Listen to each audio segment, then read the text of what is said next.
think so. Today I'm not really coming in as an asset manager. I'm just coming in as an avid investor, like some of you guys. But before I start, I just wanted to know how many of us have invested before in the stock market or in anything, or were avid experienced investors. A little bit. A little bit, and it's pretty much the stock market or in other It's mainly money markets. Ah, okay. So my investment journey started way back when I was in high school.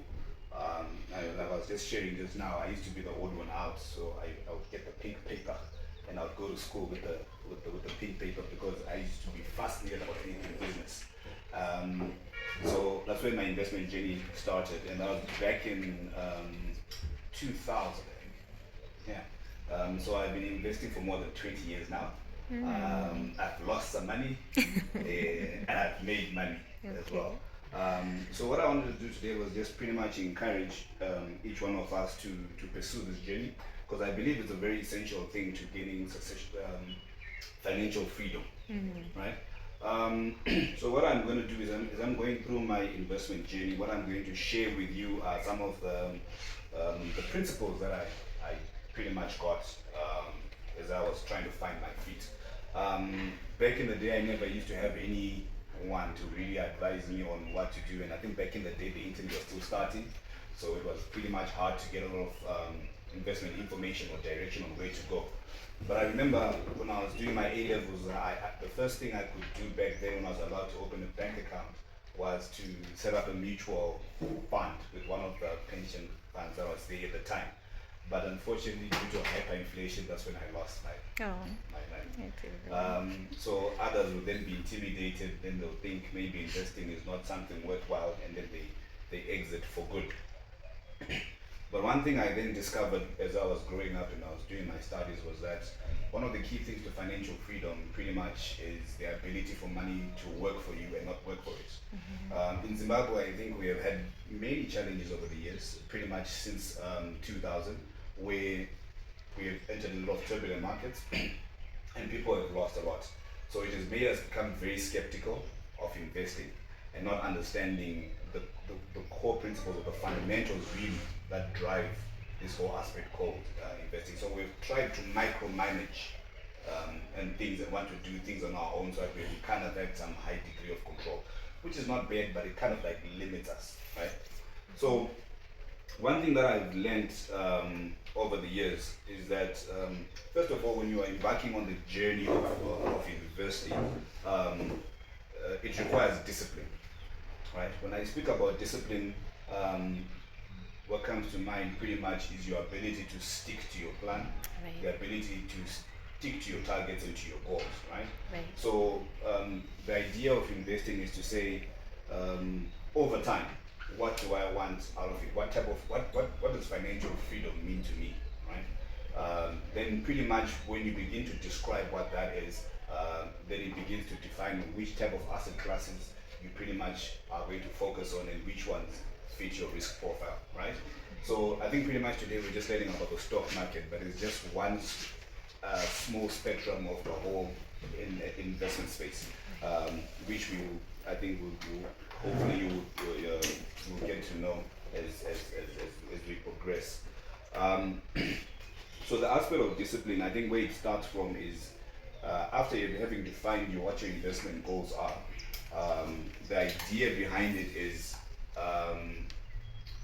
first then allocating a specific amount. For instance, the idea, like I think my fellow colleague mentioned, the stockbroker earlier on, was that from whatever income you earn, pay yourself first, right? So it's a standard principle, but it's hard to follow. Because many a times we are tempted by challenges or turmoils or turbulence that befall us from time to time. But the discipline now is sticking through your investment plan no matter what happens. So the idea usually is when you start earning your income, right? Create a portion of that and stick to it religiously. Like he suggested, maybe 10%, maybe 20% of that will go towards your investment portfolio. So it might start as something very small, but one thing I've discovered in my investment journey, because apart from investing other people's money, I also invest my own. They say the proof is in the pudding. Yeah. So when I speak, I'm really speaking according to what I've experienced personally and how it's turning out for me.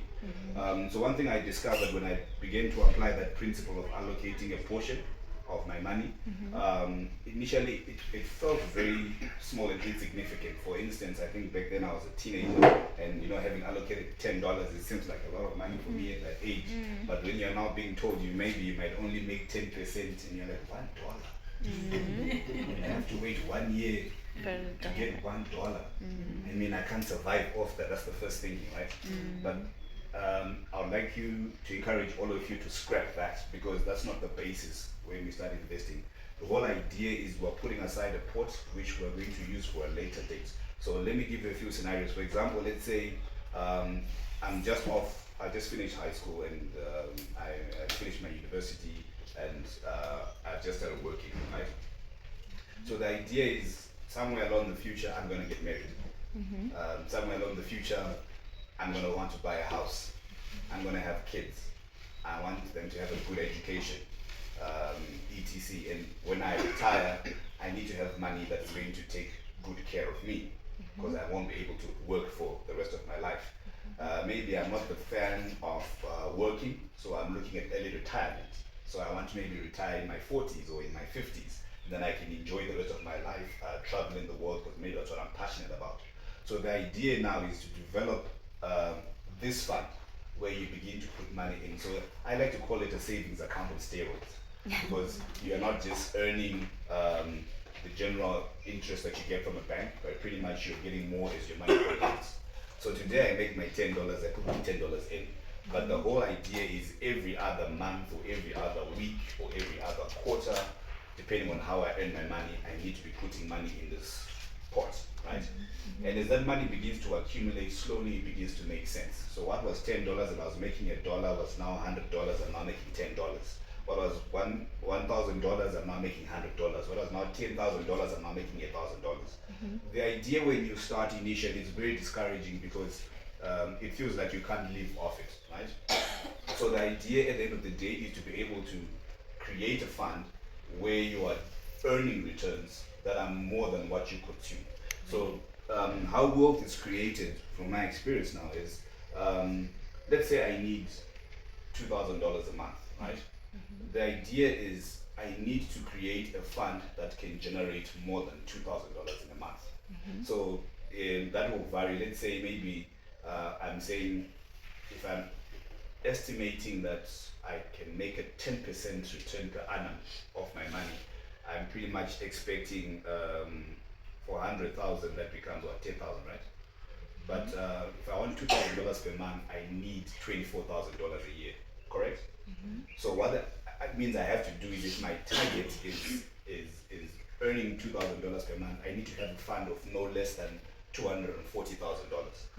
So today I'm maybe earning $100, so it becomes a daunting task, right? Because it's quite discouraging. So I'm basically needed $240,000. It's something that seems impossible. But what then happens is, if I continue allocating my $100, if I continue allocating my $1,000 every month, the money begins to grow and it begins to compound. So you then find, for you to get to that 240,000 target, maybe you've set yourself, maybe for the next 10 years or for the next 20 years, this is my target. I want to have a fund in 240,000, but I'm starting off maybe with $500, right? If you are consistent with that over time, you then find maybe as you approach year 10 or so, you are now pretty much earning quite a substantial amount. And since you are not spending that money, because you already have your income stream where you're working, or pretty much you've got a business and you're earning your income, that's what you survive on, right? But the idea is, I'm creating this fund because it's going to, at some stage, replace what I am doing, because I'm going to retire. Or if it's a business, maybe I'm going to sell it off and I'm going to move on, because I don't believe I want to run this business for the rest of my life. I was pretty much doing it to sustain myself. Now I don't want to work for the money. I prefer a fund that is generating money for me, and I can sit at home and enjoy a better quality of life. So what then begins to happen over time is that the compounding effect begins to take place. So you will find instead of you actually saving up to get to 240,000, you might realize that over the span of your 10 or 20-year period, maybe all you had to put down was $50,000 or $100,000. But because of the compounding effect and because of the interest was generated over the period, I get to my $240,000. This is assuming that all things remain equal and there is no hyperinflation coming into play, which we'll talk about and how to mitigate against that. So the idea pretty much is that over a significant period of time, as my savings grow, I'll get to that position now where I can now live off my investment. Because if I'm earning more than $2,000, I'm spending the $2,000, but whatever else excess is going back into the pot and it's growing my fund, and then it helps me accumulate wealth, right? Then once we have identified what those goals are, the next thing pretty much is having to understand my risk threshold, right? So you know what the saying goes: the younger you are, the more riskier you are. Because you believe you've got more time to make up for your losses, and pretty much you can be able to cover whatever mistakes you did. So I remember in my investment journey when I started, I lost a lot of money, pretty much. But it was a learning phase because from everything after you've lost your money, you sit down, you assess where did I go wrong, what do I need to improve, you perfect your skill, you get at it again. Because for me, I was determined to say that I want to live a comfortable life in the future. I want to be in a place where I don't have to think about money. I need to be in a place where I can afford whatever it is that I think I need or desire and be able to live to the best of my abilities and not be restricted by money. So my goal has been financial freedom, right? So when I understood that, the next thing was, now when you're entering into the investment space, there are also a few fundamental issues that you need to take into consideration. Some of these things might not start off when you start because maybe you don't have the financial capacity to do so. But nonetheless, it's something that you need to take into consideration and put it in mind and maybe introduce it into your investment along your investment journey. So one of the things is being structured correctly. This is very important about being structured correctly because when you just start investing and you're not structured correctly, you also tend to lose money. So one of the things is you find that if it's possible and you can afford it, pretty much start by opening a trust. Now what a trust does for you is that it pretty much protects you from any legal obligations or issues that might arise, that's one. And two, setting up a trust also protects you from tax issues that might then arise in the future. So you would find that generally when you would need to speak to a tax advisor for this, but when you are pretty much investing in your personal capacity, you find the taxes that you generally pay are generally higher. But when you are investing through a company or which would be an SPV or a trust, you'd find that your taxes generally are lower. Then also one thing to consider is where your fund is going to be domiciled. So one of the key things that we found to be a challenge as Zimbabweans is the volatile nature of our economy, right? Because the thing is, people don't trust the bank because you're afraid tomorrow you wake up and you're being told your US dollars are now Zim dollars. Tomorrow you wake up, there's a new SI which is telling you something totally different, and we tend to panic and enter into a frenzy. But the idea now is we need to look at the issue of diversifying our risk, right? So when you're talking about now being structured, the other element to look into is where is your investment coming from? So fortunately, what our law allows pretty much, which you still need to consult with your lawyers, right? Don't go and get sick. I heard it from here. But pretty much the idea is if you've got access to free funds, right? I'll advise you to set up an external fund offshore where you pretty much can invest coming from. You can still invest in our local markets, pretty much, but you are doing it through your offshore fund, and you can come through the Reserve Bank of Zimbabwe, invest into the market, still participate in whatever dividends are coming through, but your returns are going back to an offshore fund, maybe in a tax haven where you're paying maybe 0% taxes as opposed to you being stationed here and you're paying your high taxes that will normally accompany your investments. So So having said that, you'll find that the cost of doing that is pretty much costly. So it now depends with the scale and the stage at which you get into. Pretty much, I would advise people to start considering that when you're maybe past your $20,000 stage in terms of how much money you have, because setting up a fund is quite pricey. So you might find that it will cost you maybe $4,000 or $5,000 to get it established. But nonetheless, it's important because when you then remove the taxes and other risks into the play, you then find that you are easily able to maximize in terms of your returns, and you end up making actually way more as opposed to when you were structured locally, right? So, and then another thing in my investment journey, what I then realized initially, so I would start by wanting to do things myself, but I realized that I didn't have enough time to be focusing on trying to invest, analyzing the markets, assessing the risk, because I didn't understand what the risk is, pretty much. And I then discovered that most people generally don't understand the financial jargon and the financial terms that I play. So you'll find in countries like America, what they have done is they've pretty much blocked, or maybe it's not the right word, they've pretty much put standards or safeguards in place to prevent people who don't understand investing from investing. Why? Because they tend to lose a lot of money and they don't understand what it is that they're doing, and it has led to serious issues such as suicide and a whole of other things. So what they've turned is, so what they do is they what they call accredited investors and non-accredited investors, right? So your accredited investors are pretty much the people who understand the investment market space, and they're the people who generally then have access to now your broader spectrum of asset classes that are around where you can place your money. When you are not yet in that category, and then they've put a limit to it. I think, if I'm not mistaken, the limit for you to be an accredited investor is you need to have a fund of more or less than $250,000 going up. If you don't reach that category, you're not you don't qualify as an accredited investor, and you won't be able to participate in particular investment classes. You are pretty much limited maybe just to the stock market or the money market or a few things that are a bit safer, right?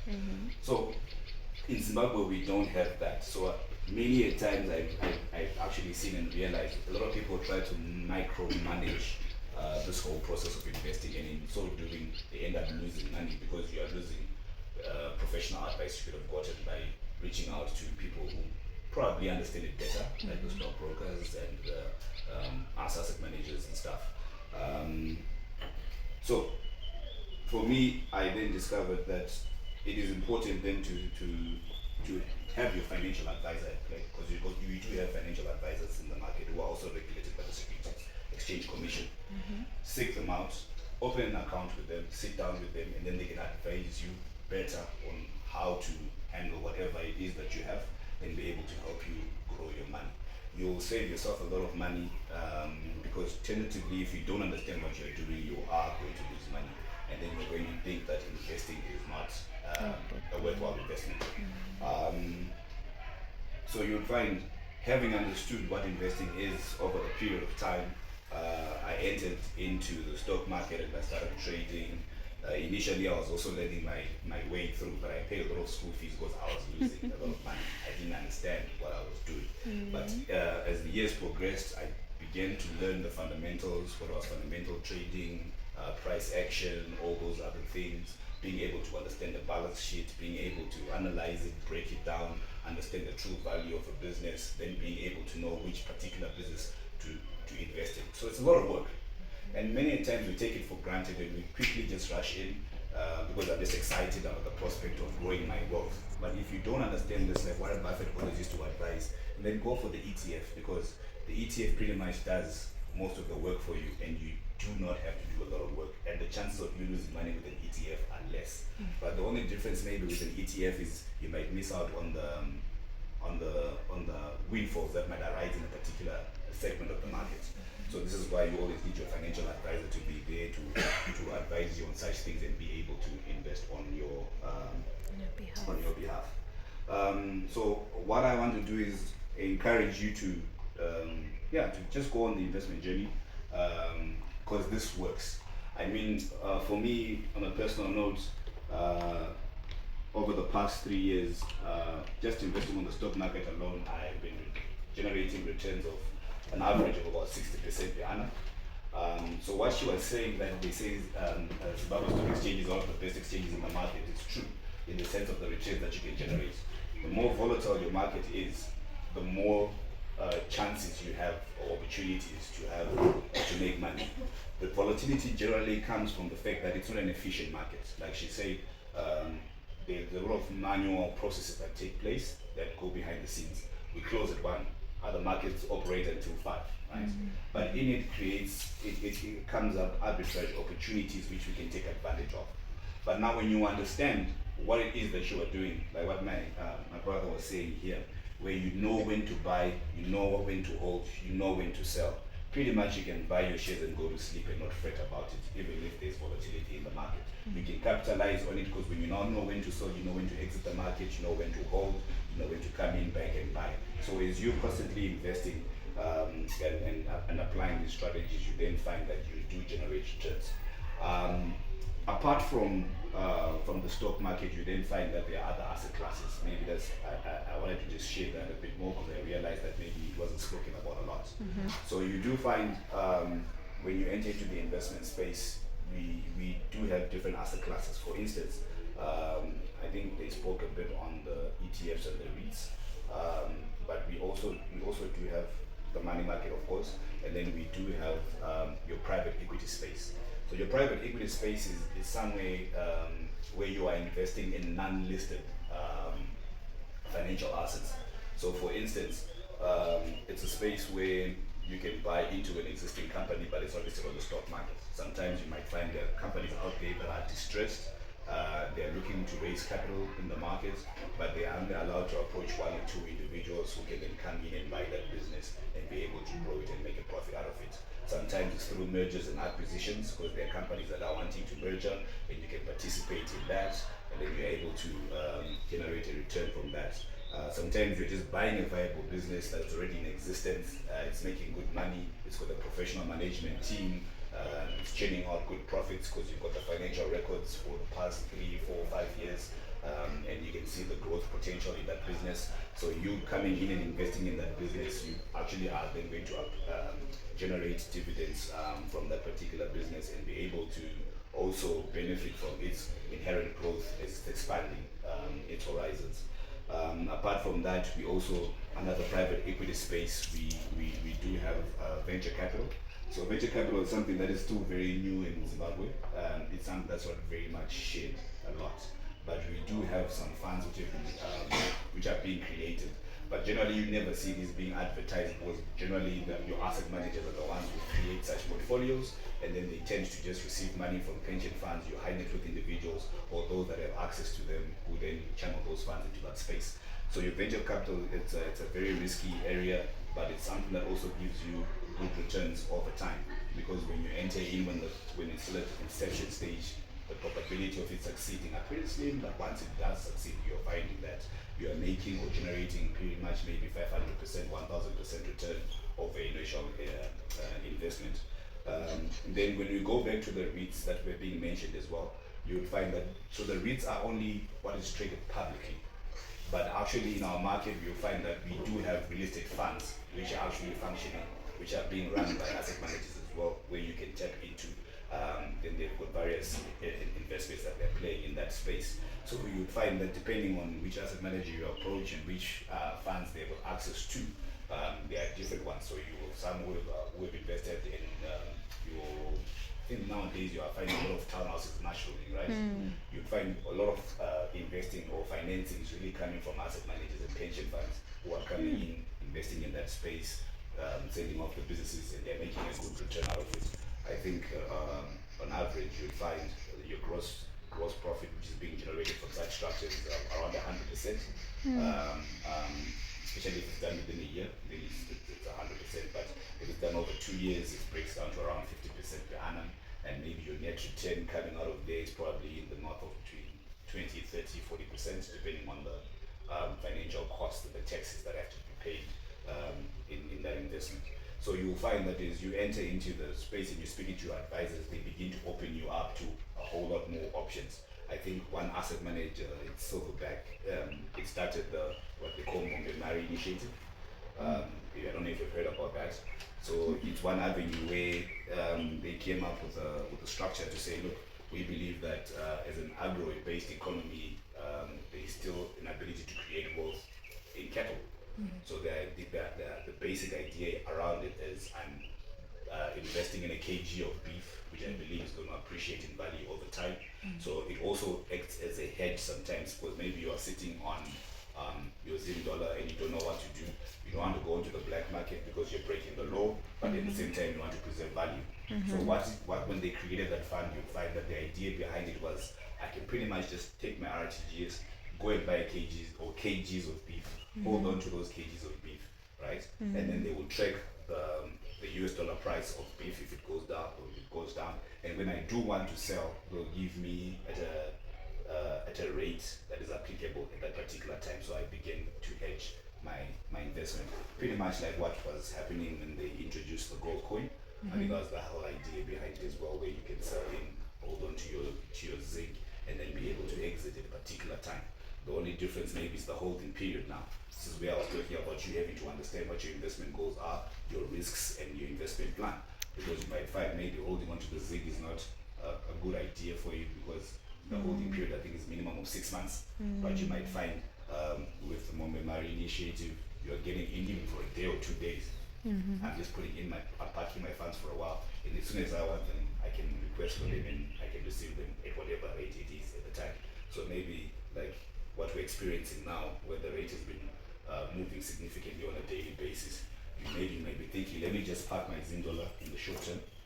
Once the rate stabilizes and there seems to be some stability in the market, then I can exit at whatever rate is there, but I preserve my money in real terms, and then I can still come back into the stock market. I can invest in the stock market, or I can go into the money market because I believe there's a better rate that's coming out of the money market, etc. So you'll find that the situation in our country has forced us to be more active managers rather than passive managers. So you'll find the ability to do passive investments a bit limited, depending on how you're structured. The only best way of doing passive investments pretty much is when a professional investor is doing it on your behalf, because he's now doing the active investment for you, giving you reports on a monthly basis. But if you're doing it on your own, you'll find that you can't afford to relax, because anything happens any day. A new policy may come up tomorrow. Inflation pressures might just arise from one section of the market which you're not aware of, which is now pushing the rates, etc. So you need to be constantly tracking what's happening in the market and just being attuned to it, so that you make sure that you do not lose money, and you take advantage. You take advantage of it. Yeah. So I think that's pretty much what I wanted to share. I think our time was running out. The idea was just to motivate you guys to say, look,